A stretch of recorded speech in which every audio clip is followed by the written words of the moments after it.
ጤና ይስጥልን እየተወደዳችሁ መሃል ሚዲያ አድማጭ ተመልካቾቻችን እንደምንላችኋል። ዛሬ ለተቅዳሜ ወደ እናንተ እንዲደርስ ያጠናቀርነው መሃል ዜናችን ተጀምሯል። በቅድሚያም አበይት ዜናዎቹን የህወሓት ኃይሎች በተለያየ አቅጣጫ ወደ ወልቃይት ተንቀሳቀሱ። ታጣቂ ቡድኑም ወደ ወልቃይት ግባ የሚል ትዕዛዝ ተሰጥቶታል ተብሏል። ዝርዝር ዘገባ ይዘናል። ለጥፋት ቡድኑ ሊደርስ የነበረ በርካታ ጥይት ከነ ተሽከርካሪው መያዙ ተነገረ። በምስራቅ ጎጃም ዞን እናርጅና ወረዳ የሚገኘው ጥምር ጦር ከጀግና መከላከያ ጋር በመቀናጀት ከሌሊቱ 9 ሰዓት እነሚ የዲጥ ቀበሌ በመግባት ጠላትን ደመሰሰ። የራያ ተወላጆች ወደ ነፃ መሬት እየተቀላቀሉ መሆኑ ተሰምቷል። ከኛ ጋር ሆናችሁ ዝርዝሩን ተሰማላችሁ።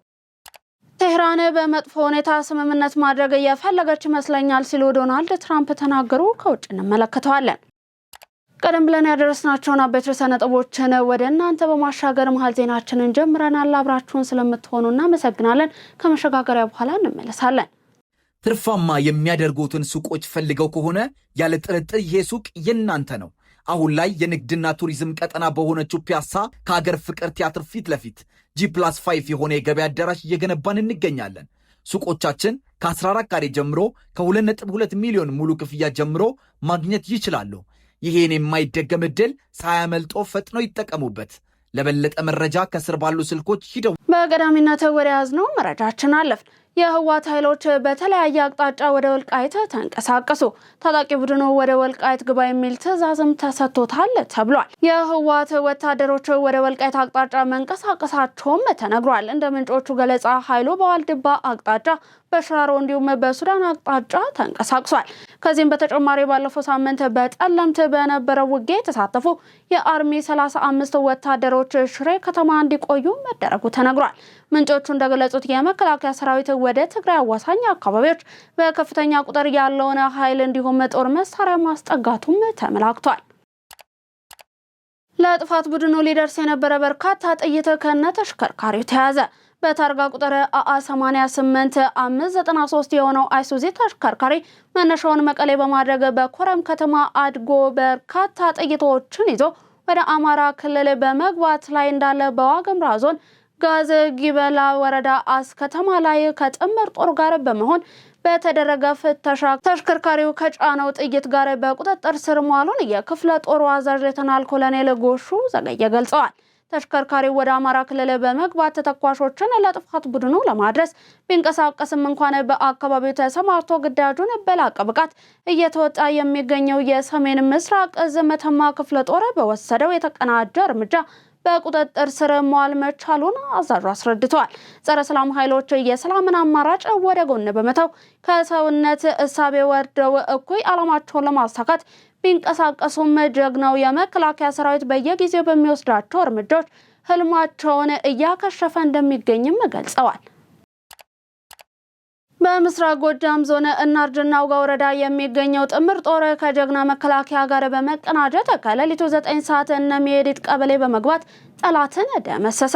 ከተደመሰሱት ውስጥም ሆድሞኛ ዘነ መልሰው ሙንዬ ውዱ ጌታቸው ያለው አስታጥቅ ዳግ እንዲሁም እባበይ ካሳ በዛሬው ዕለት የተደመሰሱም ሲሆን ሰባተኛ ተመሸጌቴ የተባለ ከዚህም ቀደም ሰላም አስከባሪ ሻለቃ መሪ የነበረ በከዳ ቦር ውስጥ በዛሬው ኦፕሬሽን ከነሙሉ ትጥቁ መማረክ ችሏል። በጥቅሉ በዛሬው ኦፕሬሽን 6 እየተደመሰሰ ሲሆን አንድ ሲማረክ 5 ክላሽ መማረክ መቻሉም ተገልጿል። የራያ ተወላጆች ነፃ መሬትን እየተቀላቀሉ መሆኑ ተሰማ። የደቡብ ትግራይ ራያ ተወላጆች ታጣቂዎች እየደረሰባቸው ያለውን መገለል እንዲሁም ህወሓት ራያን በቀጣይነት ይወራል በሚል ባደረባቸው ስጋት የተነሳ ከጥፋት ቡድኑ በገፍ እየወጡ ይገኛሉ።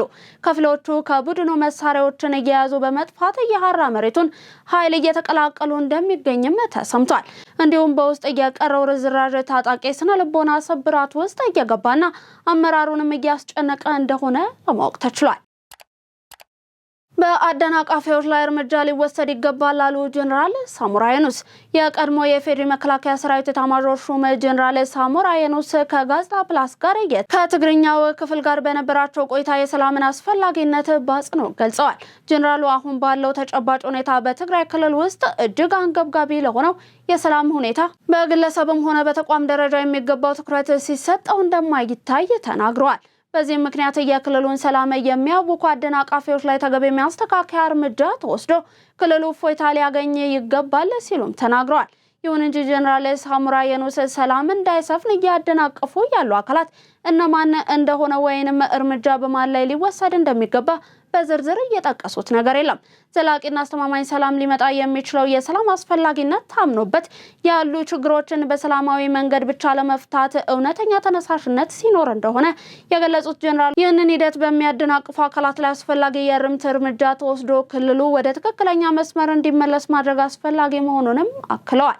በተጨማሪም የፖለቲካ ልዩነትን በኃይል ለመፍታት መሞከርና የኃይል አማራጭን እንደ ብቸኛ መፍትሄ የመቁጠር አባዜ ሊቆም እንደሚገባ ጀነራሉ አሳስበዋል። የኢትዮጵያ ብሔራዊ ምርጫ ቦርድ በምርጫ የሚወዳደሩ እጩዎች ምዝገባን እስከ የካቲት 16 ቀን 2018 አራዘመ። ቦርዱ የምዝገባ ጊዜውን ያራዘመው የፖለቲካ ፓርቲዎች ተቋሙ ባዘጋጀው የተለያዩ መድረኮች ላይ እንዲሁም በጽሁፍ ጭምር ባቀረቡት ጥያቄ መሆኑን አስታውሷል። ምርጫ ቦርዱ ባለፈው ህዳር ወር መጨረሻ ይፋ ባደረገው የምርጫ ሰሌዳም የእጩዎች ምዝገባ የሚከናወነው ከጥር 1 እስከ የካቲት 1 ባለው አንድ ወር ጊዜ ውስጥ ነበር ብሏል። በዚህም መሰረት ምዝገባው የሚጠናቀቀው ከነገ በስቲያ እሁድ ቢሆንም እንኳ ቦርዱ ባወጣው መግለጫ መሰረት የተሰጠው ጊዜ በ2 ሳምንት ያክል መራዘሙን ገልጿል። ቦርዱ በዛሬው መግለጫ ከዚህ ወር መጀመሪያ አንስቶ ሲካሄድ በቆየው የእጩዎች ምዝገባ 42 የፖለቲካ ፓርቲዎች በተናጠል 15 የፖለቲካ ፓርቲዎች ደግሞ በሁለት የተለያዩ ቅንጅቶች እንዲሁም በአንድ ግንባር ስር ሆነው ተወዳዳሪዎችን ማስመዝገባቸውን ገልጿል። የግል እጩዎችም በተመሳሳይ መልኩ ምዝገባ እያከናወኑ መሆኑንም ጠቁመዋል። የእጩዎቹ ምዝገባ ሲከናወን የቆየው ቦርዱ ባለፈው ለመጀመሪያ ጊዜ ተግባራዊ ባደረገው የዲጂታል ስርዓትም ነው። ባለፈው ታህሳስ ወር መጨረሻ ይፋ በተደረገው የስርዓት ለአካታችነት እንዲሁም ተደራሽነት ከሚኖረው ፋይዳ በተጨማሪ የእጩዎችን እንዲሁም የመራጮችን ጊዜ እንደሚቆጥብ አስፈላጊ ምልልሶችንም እንደሚያስቀር እንዲሁም ወጪ ቆጣቢ እንደሆነ ምርጫ ቦርዱ በወቅቱ አስታውቆ ነበር። የኢትዮጵያ ሲቪል ማህበረሰብ ድርጅቶች ለሀገራዊ ምርጫ እየተዘጋጁ ነው። መጪው 7ኛ ሀገራዊ ምርጫ ሰላማዊ፣ ዲሞክራሲያዊ እንዲሁም ፍትሃዊ በሆነ መልኩ እንዲከናወን የኢትዮጵያ ሲቪል ማህበረሰብ ድርጅቶች ምክር ቤት ሰፊ ዝግጅት እያደረገ መሆኑን ገልጿል። ምክር ቤቱ በምርጫው ሂደት ውስጥ ህጋዊና ተጠያቂነት ያለውን ሚናውን ለመወጣት በተለያዩ ተግባራት ላይ እየተሳተፈም ይገኛል። ምክር ቤቱ ከኢትዮጵያ ብሔራዊ ምርጫ ቦርድ ጋር በመቀናጀት ለህዝብ የምርጫ ትምህርትና ግንዛቤ መስጠት፣ የፖለቲካ ፓርቲዎች የክርክር መድረኮችን የማመቻቸት እንዲሁም በምርጫው ሂደት ላይ እንደ ገለልተኛ ታዛቢ ሆነው ለመሳተፍ ዝግጅቱን ማጠናቀቁን የምክር ቤቱ ፕሬዝዳንት አቶ አህመድ ሁሴን ተናግረዋል።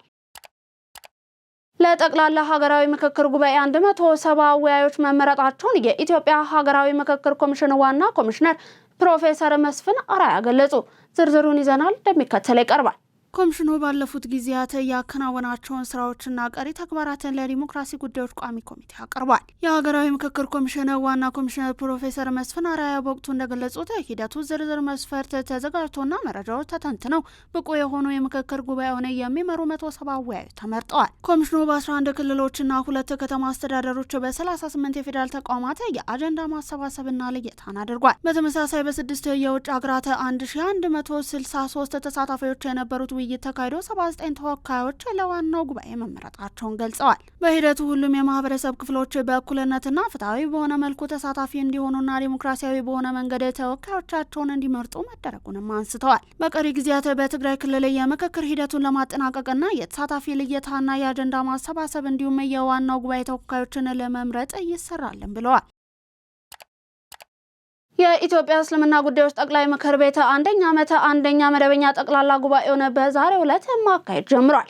በዚህ ታሪካዊ ጉባኤ የኢትዮጵያ እስልምና ጉዳዮች ጠቅላይ ምክር ቤት ፕሬዝዳንት ሼህ ሀጂ ኢብራሂም ቱፋ፣ የክልል እስልምና ጉዳዮች ከፍተኛ ምክር ቤት ፕሬዝዳንቶች፣ የምክር ቤቱ ጠቅላላ ጉባኤ አባላትና የስራ አስፈጻሚዎች፣ ታዋቂ ዑለሞች እንዲሁም ጥሪ የተደረገላቸው እንግዶች ተገኝተዋል። በመድረኩ ላይም የኢትዮጵያ እስልምና ጉዳዮች ጠቅላይ ምክር ቤት የ2017 የምርጫ አስፈጻሚ ቦርድ የሰነድ ርክክብም ተከናውኗል። በተጨማሪም በጉባኤው የ6 ወራት የስራ አፈጻጸም ሪፖርት ቀርቦ ውይይት እንደሚደረግበት እንዲሁም የስራ አስፈጻሚ ማሟያ ምርጫም ይካሄዳል ተብሎ ይጠበቃል። የምክር ቤቱ ፕሬዝዳንት ሼህ ሀጂ ኢብራሂም ቱፋ በመክፈቻ ንግግራቸውም ጉባኤው መላው የኢትዮጵያ ሙስሊም ማህበረሰብ ምርጫችን በመስጂዳችን በሚል መሪ ሀሳብ ወኪሎቹን በመረጠበት ማግስት የተካሄደ በመሆኑ ታሪካዊ እንደሚያደርገውም ገልጸዋል። ሎጎ ሐይቅ ሪዞርት ኢትዮጵያ ከአፍሪካ ቀዳሚ ቱሪስት መዳረሻ ለመሆን ያላትን ቁርጠኝነት እንዲሁም ተግባራዊ እንቅስቃሴን የሚያሳይ ቋሚ ምስክር መሆኑን የጠቅላይ ሚኒስትር ጽሕፈት ቤት ገለጸ።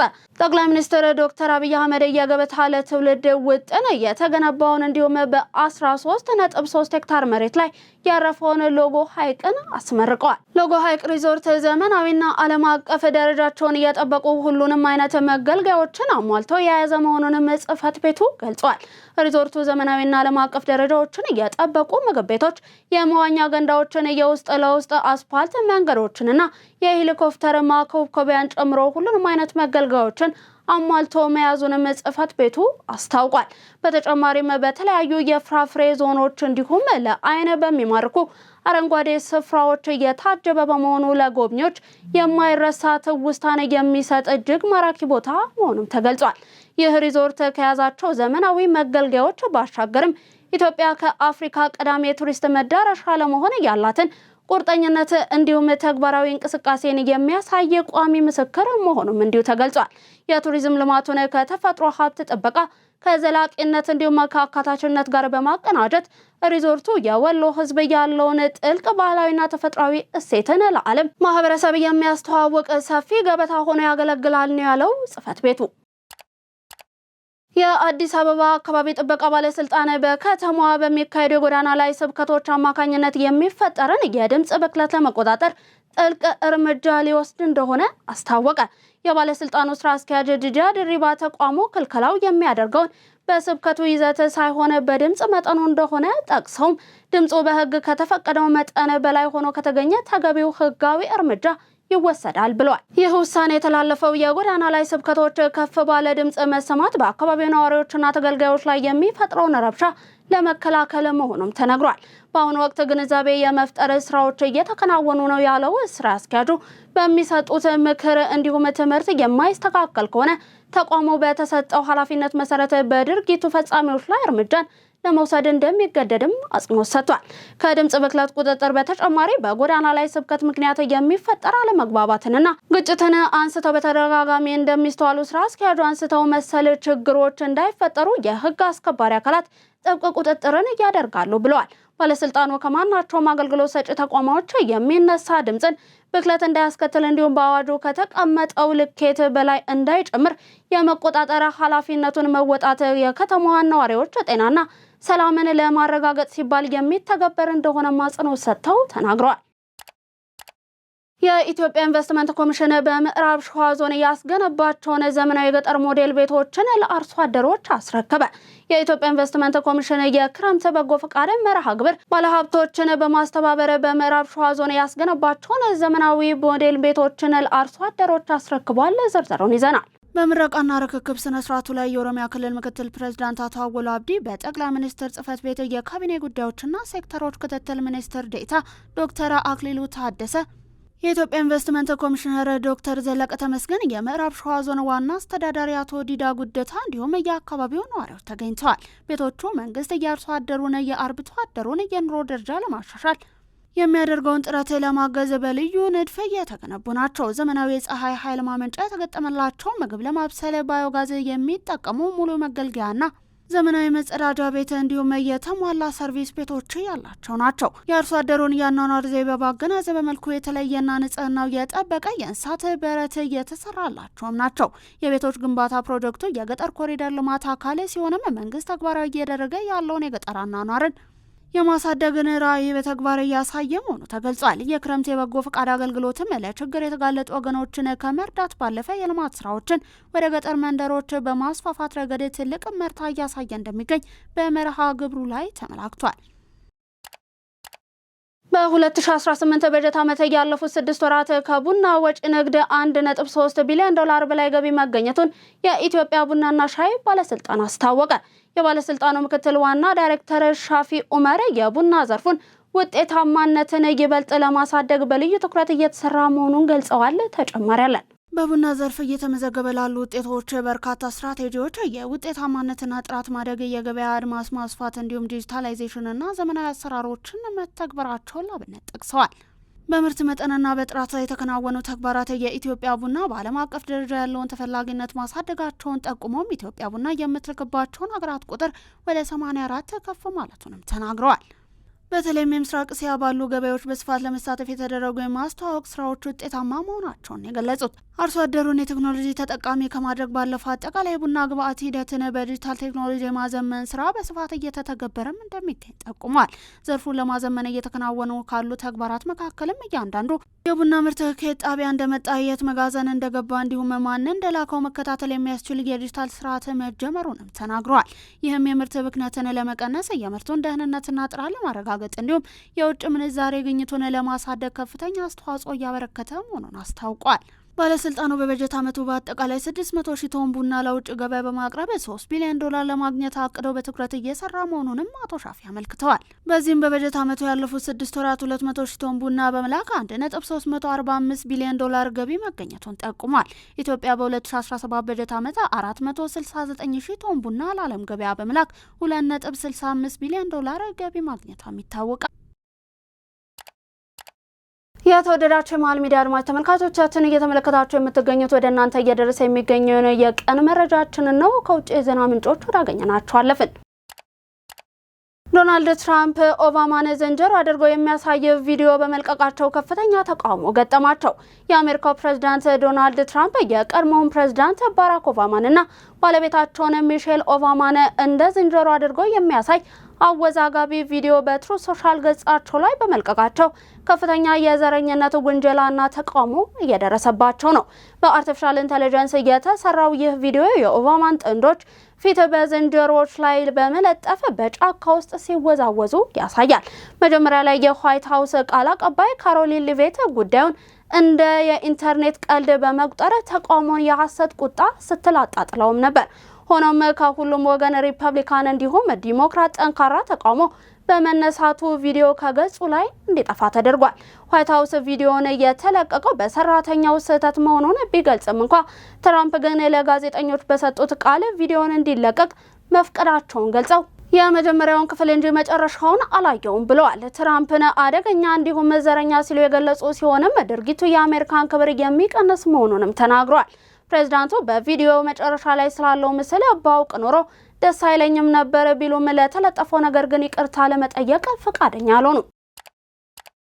ቴህራን በመጥፎ ሁኔታ ስምምነት ማድረግ እየፈለገች ይመስለኛል ሲሉ የአሜሪካው ፕሬዝዳንት ዶናልድ ትራምፕ ገለጹ። ፕሬዝዳንት ትራምፕ ኢራን ከስምምነት ለመድረስ እየተጠቀመችበትን አካሄድም ነቅፈዋል። ፕሬዝዳንቱ ሌሊት ላይ በኦማን ከተደረገው የሁለት ሀገራት ከፍተኛ ባለስልጣናት ድርድር በኋላም በሰጡት አስተያየት ኢራን ስምምነት ላይ ካልደረሰች ውጤቱ ውድቀት ነው የሚሆነው ሲሉም ዝተዋል። የስምምነታቸውን ሀሳብ ማየት አለብን ያሉት ፕሬዝዳንቱ ቴህራን በመጥፎ ሁኔታ ስምምነት ማድረግ የፈለገች ይመስለኛል ብለዋል። የተወደዳችሁ የመሃል ሚዲያ አድማጭ ተመልካቾቻችን ለዛሬ ለተቀዳሚ ወደ እናንተ እንዲደርሱ የተጠናቀሩት የቀን መረጃዎቻችን እስካሁን የተመለከታችኋቸውን ይመስሉ ነበር። አብራችሁን ስለነበራችሁ እናመሰግናለን። ቀሪ የመሃል ሚዲያ ፕሮግራሞች ይቀጥላሉ። በኔ ቦታ በቃው ሰኔ ቀን ተመኘን።